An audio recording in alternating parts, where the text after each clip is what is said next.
Alright, to start this video or this episode off, we did gather a lot of supplies. So we got 6 shulker boxes of white concrete, the remaining 6 shulker boxes of smooth stone we had from the slime farm, 3 shulker boxes of magma blocks, and 3 shulkers of soul sand. So just for now we're going to have this, and we're going to start on the project today. So in between episodes I also did bridge out to 2 locations. Up there, a little bit into that mountain, is the mesa biome, which we're going to have a future project for. And here should be a desert that is fairly decent size, so that we can make a decent farm here. So if you can't figure out why I'm going to a desert, it's because I'm making a mob farm. And yep, so this is the area. It'll fit right in the center over here.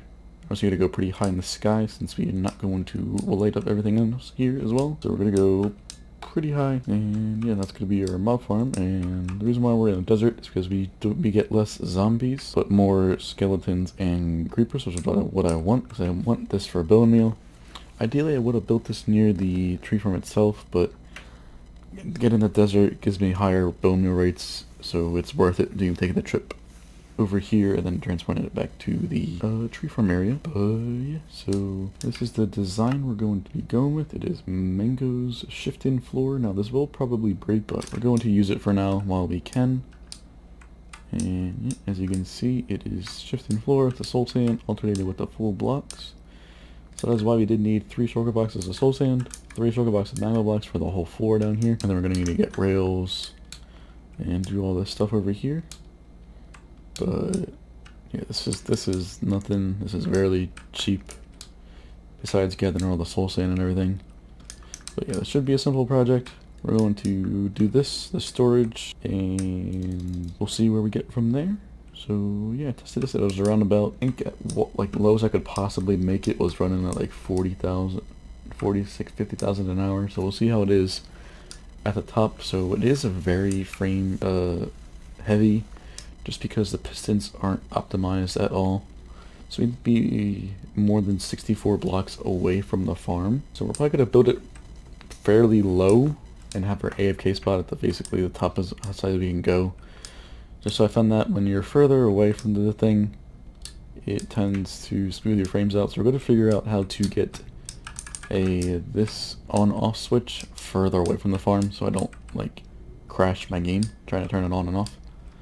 So yeah, probably gonna have a slime instant wire up to our AFK spot. Probably the best way to go. Let's get some more material together.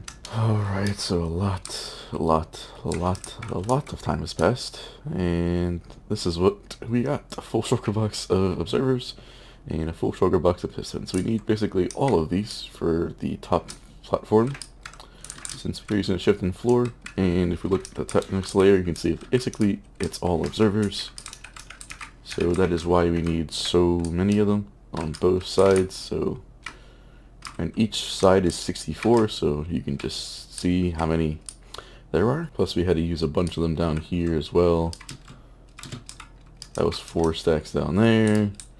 It's very expensive, but produces a lot of rates drops, so we're ready to do it. Okay, all the soul sand, all the concrete, everything like that. We just need to craft all the trap doors and everything, but then we'll all set, and then we gotta craft the slabs as well. But crafting them isn't an issue, gathering the resources was, because I had to essentially get 15 stacks of redstone blocks just for the pistons and the observers. So that wasn't fun. That was a lot of beacon mining. You can see I jumped up to 120,000 stone. And I've mined over 3,300 redstone ore, which is kind of insane. We get a lot of diamonds. We now have over a stack of blocks of diamonds, which is cool, I guess. I mean, you can't really do much without ancient debris anymore, but we're using them later for that. But yeah, time to get onto the next layer, and here we go.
Alright, so we just finished that first time up. Before I show everything off and explain some things, we're going to look at what I did in the iron farm. Since I couldn't sleep today, I woke up and started to rearrange this area. So it's going to look a lot different than it did before. Obviously we just had some chests on the walls there with hoppers and everything. Now we have a little bit more sophisticated looking storage here. So our bone meal is still here, but we get the output of bone blocks instead. As you can see by this, the same crafting thing as well. So essentially, meal input to the top of the crafting table, output on the bottom compared to with the redstone blocks. So once this gets filled, it gets signal strength 15, which is more than this. This gives 14, which then allows us to get 2 signal strength, power this repeater down here, unlocking the torch, or unpowering the torch, unlocking the hopper, allowing the hopper to get him, and then put it into the chest, which will be the bone block, in which it's getting slowly getting. This thing isn't very fast just because the poppies don't always guarantee the bone meal to come from it. But then on both sides now I have 16, so we have 64 double chests for iron blocks. That should be flowing in here. It looks like it has just enough momentum. So we'll have to see. I'm going to check on this in a little bit. If we have any items built up there. Yeah, definitely got to check for these ones too to see if they will be okay or not. But I'm hoping they will. Yeah, this is going to start to fill up. We did have to get rid of all the iron that we had stored here, which was a lot, but this thing is always running. Plus when I have my bone meal guy AFKing at my over there, this will always still be running. So yeah, you can still kind of see the items coming through. Kind of try to keep that as much as possible with the design on the roof. But yeah, you can still, if you want to look for the items, you can definitely see them falling down and going across. So we kept the same water stream and everything back here. Didn't want to mess with that too much. But yeah, this is what our iron farm looks like now. And I'm probably going to go work on the slime area as well, since I have a lot of time today since I cannot sleep. So let's turn the camera override back on. That was just to make sure those had a little bit of a moody lighting in there, just how I wanted it. Yeah. So we're gonna go to the slime farm and pretty that up a little bit with the storage and everything. Alright, so the slime area, as you can see, is a lot different. I did put a little bit of work into this. And we also have a little bit different, so we can't see the spawning exactly anymore, but you can see the slime and everything that's going into the system.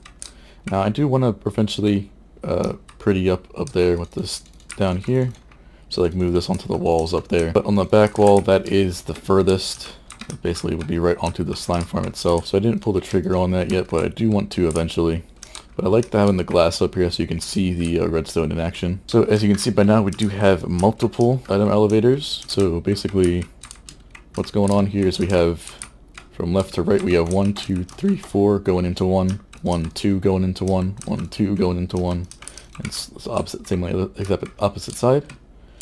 Which then each go into 6 water streams going up, so eventually make their way up and over.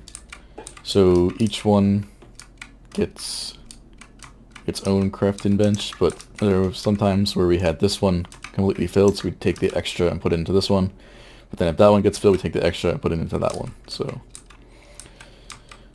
it's a simple, same crafting system we can use again, just because of the requirement to get all 9 slots filled and then get a full block out of it.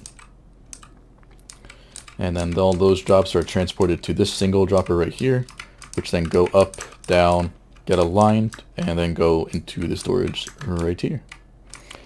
And then after this side, they go back over here, and then back up, and then into the extra just on the other side. So there are slime heads in the center as well. Spent a little bit of time decorating this, just because of, I mean, I had the time, and it looks quite nice if I say so myself. I was quite proud of what I could do here. And yeah, so we on and off switches right there as well.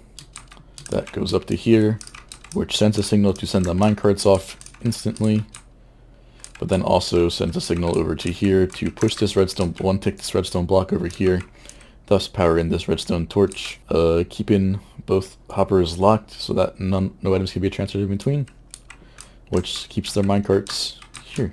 So yeah, all in all, quite happy with how this turned out. Was able to keep pretty much the same dimensions as everything. I'm gonna get rid of the clocks on each side that we had originally and just put it on top, which I think is a smarter thing to do. So this is what powers them down here. But yeah, quite happy with how this turned out. Now we're gonna go back to the mob farm.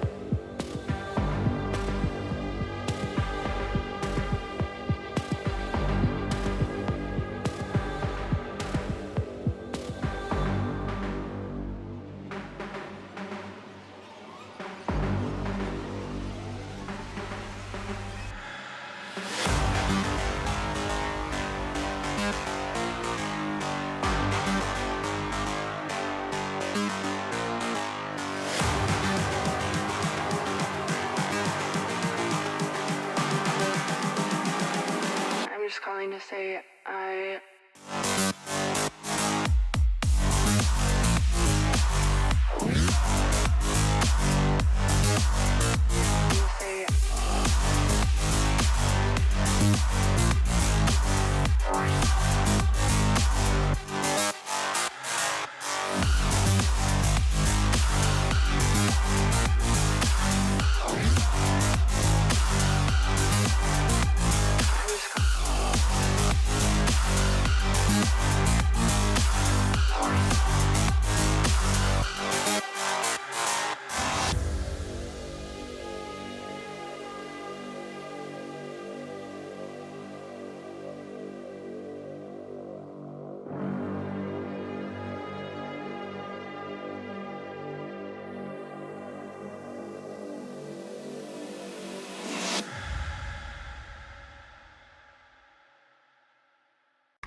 Alright, as you can see, our farm is completely done.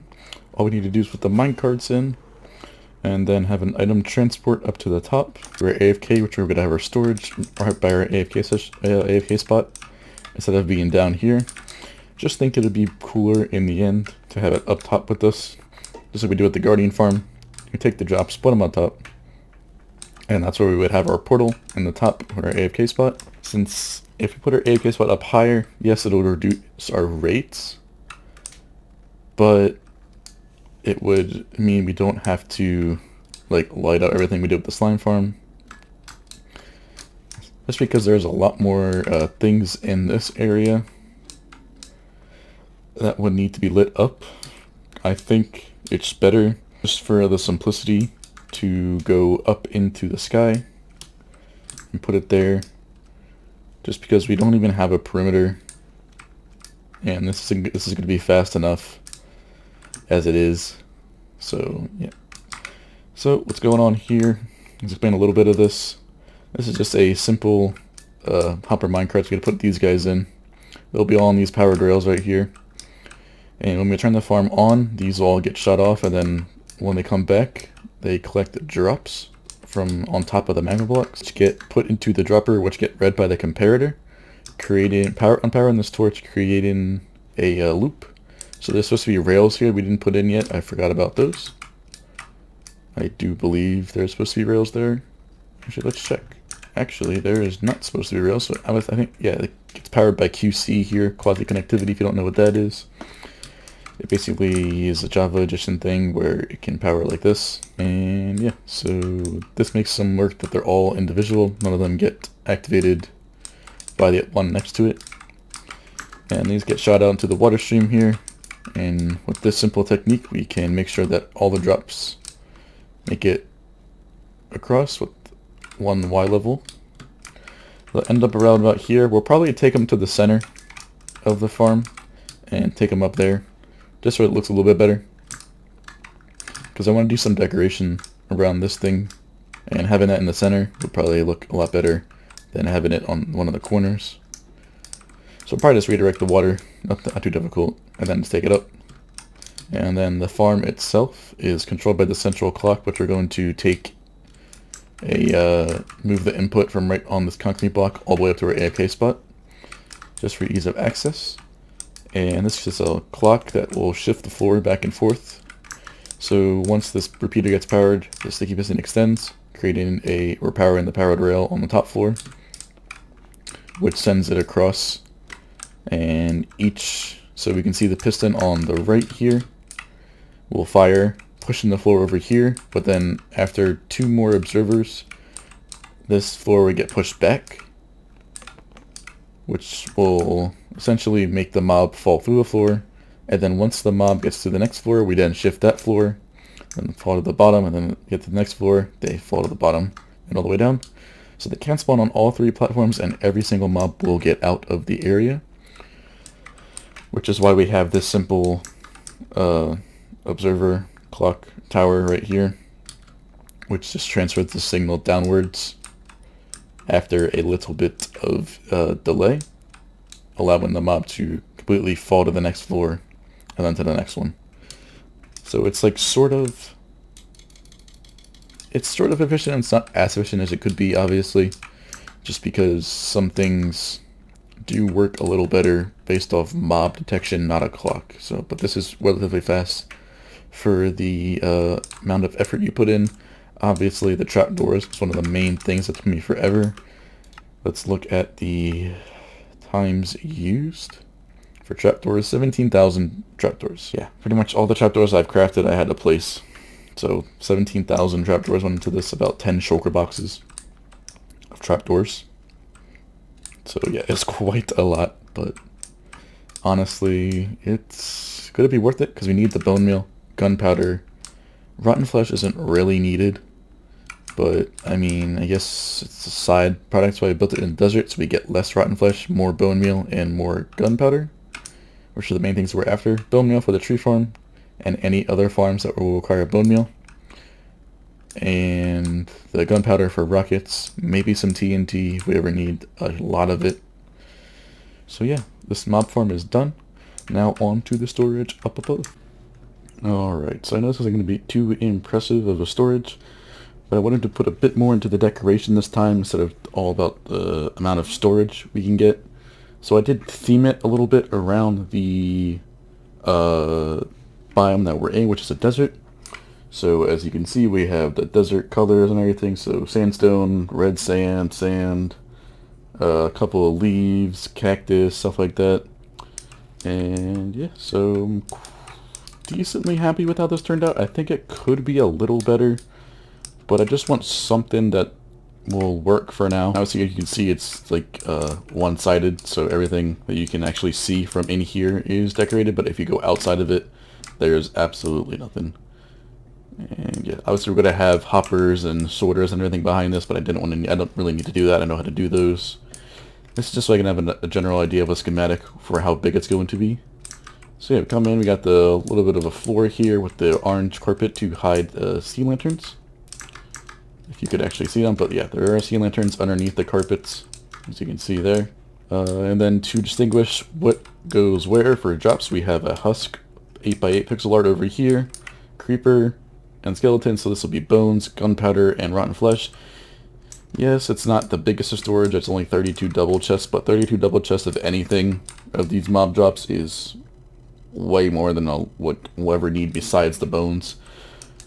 I was tempted to do a bigger storage just for bones, but we could definitely, like back behind the portal, have a bulk storage for bones if we wanted, since this portal will probably be one-sided, but if I want, I could have a little entrance to go turn around and go back here and build an extra room just for extra bone storage if I want to run the farm for longer, because this much gunpowder is way more than I'll ever need probably, and this much rotten flesh, we're never going to need the rotten flesh. It's just to have the symmetrical three entrances, or three storage spots with the portal in the center on one of the angles. But yeah, now quite a bit how this turned out. It took me a little bit longer than I expected, but as you can tell, I'm not a great builder. But I can do some things if I have the time for it. This did take me about like 2 hours to come up with, because I didn't really know what I wanted to do in the start, but eventually I got the hang of things, and I think it looks quite nice. So yeah, time to build up in the survival world. Alright, so we are in survival now. As you can see, we are above the mob farm. We did go to the side a little bit, just so we don't interfere with the spawning or anything. And yeah, we have our AFK spot right there, marked by this block on the bottom too, so we can look very quickly. And yeah, so we're up there. We have pretty much everything in besides the pixel art. Gotta get that going, but for now, we have the main thing in. We have the water stream coming over. Gotta hook the sorters up and everything, and then we'll pretty much be good to go. But yeah, and thought I'd give you a progress update, but let's keep going. Alright, sorters are in, everything are in, so everything is up here is done. We have a on and off switch with the observer tower. So pretty much what this will do is it'll send a 1 tick pulse, which will take this sticky piston, 1 tick the slime block over into place to create the constant loop. And yeah, so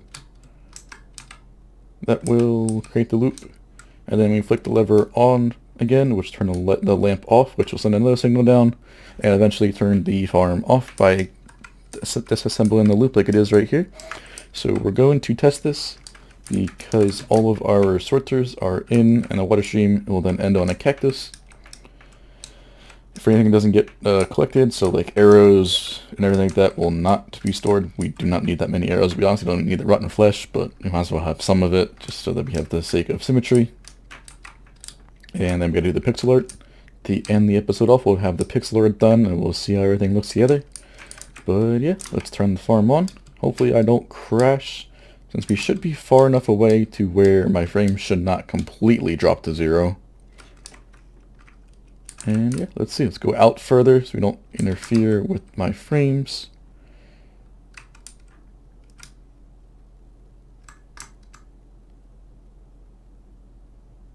I can't tell. Alright, there we go. We just had to change the clock up a little bit. We had to attach an observer there just because of the way we're inputting the loop or the signal with an observer train, and you can see just how fast it is. I don't want to get too close because my frames will go to 0 pretty much. And yeah, we gotta make sure we watch the drops because our we don't have minecarts in, as you can see right there. We have the mango blocks down here to kill these guys with feather falling. Yeah, let's turn this off real quick. That's going to be a double pulse. I hope that's not an issue. You can see I got really close to it. My frames start to drop. Alright, just like that, we have the collection now all hooked up as well. The same observer line goes down to another piston, which one takes the redstone block over. Powering the minecarts until... So we get the read from the hopper right here, which will unpower the rail until the minecart is empty, which will then send it back off. This is just a always on line so that we can send all the minecarts off when we want the farm to be running, which is still up to the same observer line just down to there. This piston instead of that one. Yeah, all the drops go up like this up into our storage. So yeah, all we gotta do is do the pixel art up here. Then we're going to test the rates of it. But now let's get the farm fully in action before we go cut to that. So let's go back up there. And we're actually going to go to the right AFK spot this time once we turn it on. So we have enough time to get over to here before the farm starts to work. And yeah, here we go.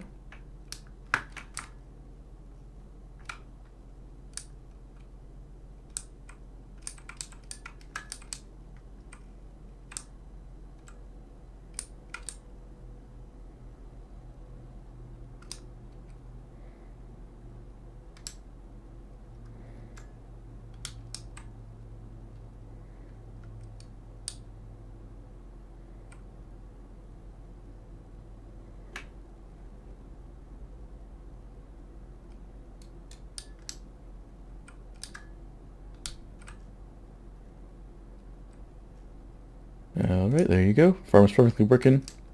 And yes, we will get some witch drops, but it's not enough for me to put a sorter or anything. And yeah, the arrows can go and just get burned. See, glass bottle there from a witch. And that looked like some glowstone. That's chicken from the jockeys, but we don't need to collect that either. But yeah, farm is working. Haven't seen anything wrong with it right now. Every mob eventually does die, even the ones in full armor. You can see there's another witch, so it's not really worth it. But I am in very need of redstone, so we might very well be doing some redstone based farm, whether it's a raid farm or a witch farm in the next episode. Just because these projects have been eating through my redstone supplies. And I would like a way where I can actually get that renewably. Yeah. There we go. Our mob farm is fully functional. Alright, so I forgot to record an outro for this video. So I tested it, it's around about 30,000 an hour-ish in total, so, yeah, bones are filled, gunpowder is also filled, and rotten flesh, we got barely 8.5 double chests, and this was running for more than this was actually able to store. Farm is running perfectly fine, honestly. I did have to install a couple things just because I had an issue with the chicken jockey. We had to install a glass wall around the minecart area so they don't get in there, but other than that, it's been perfectly fine. Can't really complain. I guess I should probably spawn. I didn't know they could spawn on levers. Guess you gotta fix that, but everything else has been working perfectly just fine. No issues.